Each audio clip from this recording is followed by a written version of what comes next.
Senator Risa Hontiveros itinuturing si VP Sara Duterte bilang pinakamalakas na kandidato sa 2028 presidential elections. Kung hindi daw magkakaisa ang ibang partido, ilalampaso sila ni Duterte. VP Sara Amy Marcos tandem sa 2028 isinusulong ni Senator Robin Padilla. Dahil sa ganyang tandem, tiyak daw na iiyak ang sinumang tatakbo at lalaban sa kanila.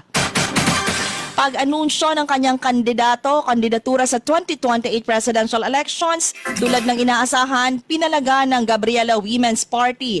Giit nila dapat munang harapin ni VP Sara ang mga issue na ibinabato sa kanya. Land Transportation and Franchising Regulatory Board o LTFRB, kukonsultahin ng publiko sa hirit na dagdag halaga ng pasahe sa gitna ng pagtaas ng presyo ng petroleum products. Dating Pangulong Duterte hindi dadalo sa anumang hearing ng International Criminal Court at iginiit na walang jurisdiction ng korte sa kanya. Physically o online, hindi lalahok si Duterte sa confirmation of charges hearing sa February 23 ayon sa kanyang abogado. Handa na rin daw siyang mamatay sa kulungan.